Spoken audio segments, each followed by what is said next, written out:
Next on the list is our big daisy. This is either this lovely peach colour or it's a light pink when you get it in your kit, depending on when you bought it. Yeah, tell me which one you prefer, because I prefer the peach, but I'm not sure what you guys like. Anyway, so we cast on and then we do 3 chains. Once you've done the 3, you do a slip stitch to join them on the very first stitch back there to make the loop. Then we're going to do 1 chain just to finish it off. Yeah, and then we find the middle and we're going to do 8 double crochets into the center, so into that same hole. And I try and crochet around this loose end so that after you've done this row you can pull it tight and lose that little gap in the middle. So 8 of them. Then when we're finished, that's that line done, so that's 8 stitches in total. You could pull that tighter, as I said, and then we're going to go round into the next round, number 3. So it's a double crochet increase, so we go in this hole once and do a double crochet, and then we once, and then we're going in the same hole again. That's the increase, and then we're going to do that for a total of 6 stitches. So double crochet increase stitches for a total of 6 stitches, and then for the last 2 in this round we're going to do just regular double crochets in those. So that will be the end of that round, number 3, and that'll be 14 stitches in total. So here I'm just doing the complicated way of showing you just a regular double crochet in those last 2. Alright, on to the next one.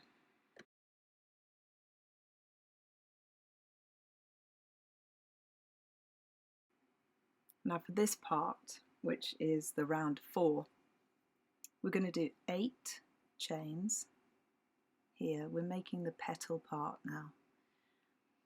8 chains, and then we do a slip stitch, just bringing that yarn through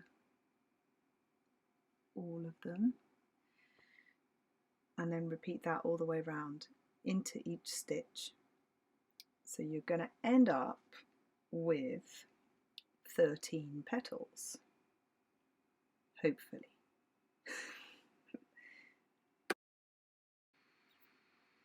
And I'm just counting here. Yeah, okay, so you've got 13 of those. What you're going to do is just cut off the end. We've finished the flower, well, that part of the flower now. Pull it through, and that knocks it off. Then you're going to have to level that little spot there, because it's a bit higher than the next one, because it's in essence it's the next row up. So you're just going to pull it now, bring it down a bit, knot the back, finish it off. And then our next job is to cut some wire, about 25 centimeters of it, depending on how long you want your stems to be. I've put in at least 25 centimeters for each flower and leaf, so then it's up to you. So we get 25 centimeters of this, we poke it through the middle, and then back, catching a little section of it to hold it in. So I sort of do it from one row to the next through the center, and then you hook it over, and you have, sorry, it's all blurry here. You have about, I don't know, a couple of centimeters to twist over. You put your green yarn that you're going to do your stem with through the middle, twist it round to fix it, and then you're going to measure out about, I guess, about 60 centimeters. Again, I've been quite generous with the amounts that you get in the kit, so 60 centimeters will be more than enough, I think. You'll work out on the first one how much you need, and then you can save the rest for another flower or whatever. And then we're going to do that thing, you twist it over. This very first section is kind of the, I want to use the word finicky. Is that a made up word? I think we use that in our family. Anyway, this is the fussy bit. You just want to make sure you get over the top of that that peachy coloured end so it doesn't stick out too much. And then there's a bit of the hack where we hold that green yarn and then we just twist the wire so that it covers it. Yeah. Anyway, do what you like. If you want it to just be like a meditative process taking quite a long time, you could slowly wrap around. I'm going to fast forward this bit though because I like doing it a bit faster. And then when you reach the end of it, you just go back up with the yarn about 2 centimeters, bend the end of the wire up, and then you twist around itself and then cut off there.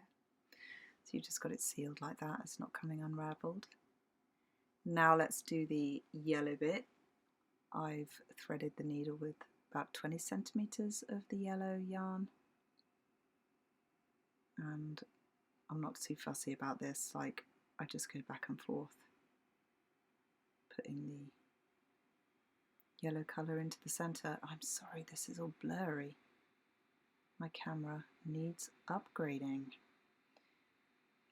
Maybe that's my thing for this year. Upgrade my filming equipment. And then, once we've done this part, I don't know how many times I do this. I think I change every time I do one because I feel like that's quite nice to just keep working on finding the best way of finishing these off. Do you want to have the middle is a bit bigger than maybe my demonstration here? That could look really good. Now my fans are going crazy as well. That's a good sound effect for you. And then when you finish this bit, you just have to sew over a few times, like when you're finishing off sewing, and clip it, and then you are done. Ready to move on to the next thing, which is the dark pink bellflower that's next in the series. Alright, tell me how you're getting on. Have you joined the Eka Pattern Club yet on Facebook? That's my question. I want to hear, I want to see pictures, I want to hear all about how it's going, and yeah, any tips or ideas for new stuff that you'd like to see up there on sale or free resources, whatever you like.